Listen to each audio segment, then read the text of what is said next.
तो हम पढ़ेंगे रिंग टोपोलॉजी के बारे में। अभी हमने मेश टोपोलॉजी के बारे में पढ़ा, अब हम पढ़ेंगे रिंग टोपोलॉजी के बारे में। देखते हैं रिंग टोपोलॉजी क्या है।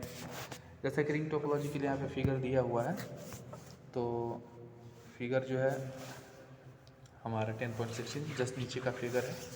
इसमें बता रहा है कि node is connected to other devices one each on either side as shown in figure 10.16. The node connected with each other thus form a ring. The link in a ring topology is unidirectional, thus data can be transmitted in one direction only, clockwise or counterclockwise. अब देखिए इसमें होता क्या है। Ring topology में जैसा कि बता रहा है कि हमारे कंप्यूटर सिस्टम्स जो होते हैं, एक ही नोड में एक नोड जो होती है वह अपने नेबरिंग नोड यानी कि दो डिफरेंट नोड से लेफ्ट और राइट वाले नोड से कनेक्टेड होती है। और उस कंडीशन में डेटा जो होता है क्लॉकवाइज या काउंटर क्लॉकवाइज यानी क्लॉकवाइज या एंटी क्लॉकवाइज किसी एक ही दिशा में डेटा ट्रैवल करता है। एग्जाम्पल के लिए देखिए, कंप्यूटर नंबर 1 इसको 2 मान लेते हैं, इसको 3, इसको 4, इसको 5 और इसको 6 मान लेते हैं। ठीक है, हम देखेंगे एग्जाम्पल के लिए कंप्यूटर नंबर 6 को ही लेते हैं कि यह अपने दो ही नोड से कनेक्टेड है, एक लेफ्ट साइड में और एक राइट साइड में। ये सेम प्रक्रिया सारे कंप्यूटर से, जैसे कंप्यूटर नंबर 2 को ही ले लेते हैं तो ये भी अपने लेफ्ट साइड में ही कनेक्टेड है और राइट साइड में ही कनेक्टेड है। अब इसमें जो टोकन लगा होगा, एक टोकन एक प्रकार की छोटी सी डिवाइस होती है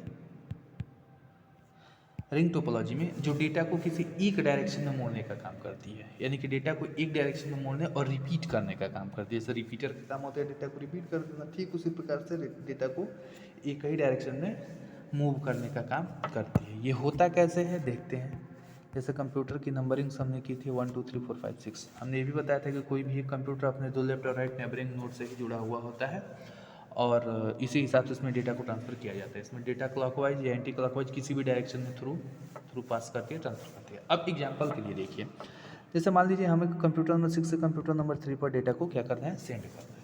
उस कंडीशन में मेश टोपोलॉजी अभी हमने जो पढ़ा था उसमें देखा था कि डेटा को 6 से 3 में डायरेक्टली ट्रांसफ़र किया जा सकता था, लेकिन इसमें नहीं किया जा सकता है क्योंकि यह 6 नंबर हमारा कंप्यूटर जो केवल 5th और कंप्यूटर नंबर 1 इन्हीं दो कंप्यूटर से जुड़ा हुआ है, 3rd से जुड़ा हुआ नहीं है। इस कंडीशन में जब कभी भी कंप्यूटर नंबर 6 से हम डेटा को ट्रांसफ़र करना चाहेंगे कंप्यूटर नंबर 3 पर या कंप्यूटर नंबर 2 पर या कंप्यूटर नंबर 4 पर, उस कंडीशन में हमारा डाटा जब यहाँ से चलेगा तो यह डाटा अगर जो एंटी क्लॉकवाइज है तो लेफ्ट साइड में, अगर जो क्लॉकवाइज रिपीटर है तो राइट साइड में। यानी कि मैंने बताया था एक छोटी सी डिवाइस टोकन होती है जो डेटा को किसी एक डायरेक्शन में मूव करने का काम करती है, यानी कि डेटा को किसी एक ही डायरेक्शन में वो घुमाने का काम करेगी। तो कहीं ना कहीं इसमें हमें एक टोकन टाइप की डिवाइस लगाने की आवश्यकता होती है या लगी हुई होती है। बिना टोकन टाइप की डिवाइस से हमारा काम कंप्यूटर ये जो टोपोलॉजी होगी ये काम नहीं करेगी। ठीक है, तो टोकन जो होता है, मान लीजिए एग्जाम्पल के लिए हमारा टोकन इसमें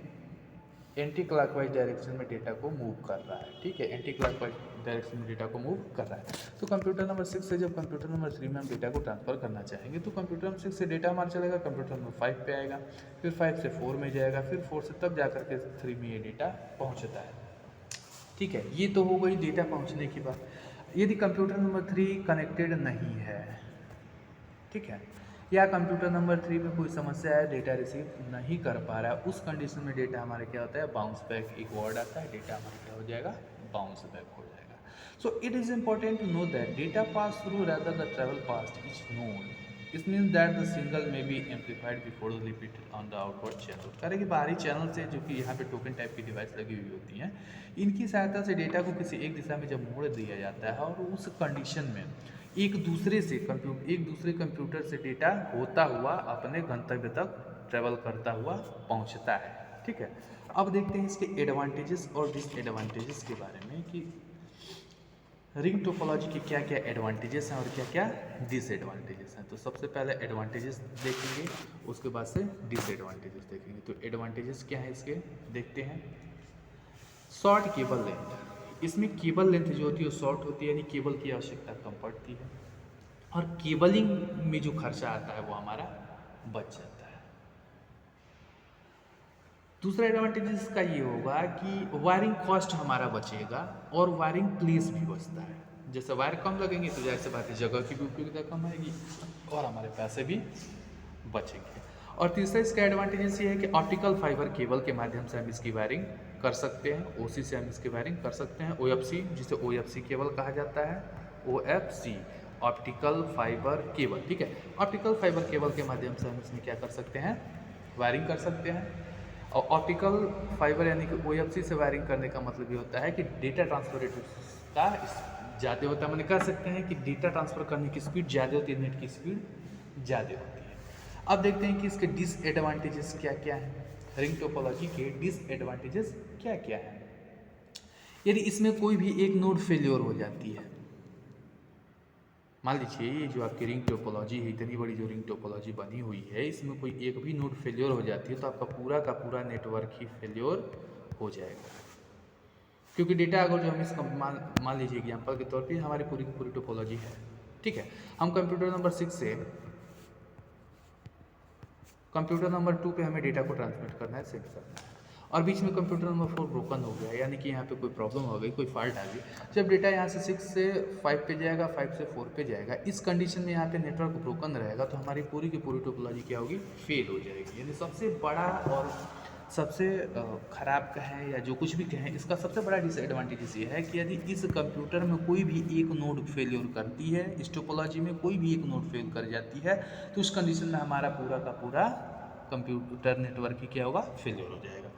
सेकेंड डिसएडवांटेज इसका ये है कि जब कभी भी हम इसमें फॉल्ट आती है, कोई भी फॉल्ट आ गई, कहीं किसी केबलिंग में फॉल्ट आ गई या किसी कंप्यूटर में कोई फॉल्ट आ गई, उस कंडीशन में इसे डायग्नोस करना जो होता है काफ़ी डिफ़िकल्ट हो जाता है, हम इसकी डायग्नोसिस आसानी से नहीं कर सकते। और दूसरी चीज़ होती है कि नेटवर्किंग कॉन्फ़िगरेशन जो होता है काफ़ी इसका डिफ़िकल्ट होता है। यानी डिफ़िकल्ट होने का मतलब ये है कि डेटा को एक ही स्थान से दूसरे स्थान पर ट्रांसफ़र करने के लिए बहुत सारी प्रक्रियाओं का सामना करना पड़ता है, और जो डेटा जिसके पास जाना है वो दूसरे लोगों से होते हुए, यानी कि एक दूसरे नोड से होते हुए वो डेटा एक ही दिशा में बार बार ट्रांसफ़र होता रहता है। इसके एडवांटेजेस ये हैं कि इसमें केबल कम लगते हैं, यानी केबलिंग कॉस्ट कम हो जाएगी, मैंने खर्चा कम आएगा, वायरिंग कॉस्ट कम हो जाएगी, मैंने स्पेस भी आपका बचेगा, जगह भी बचेगा।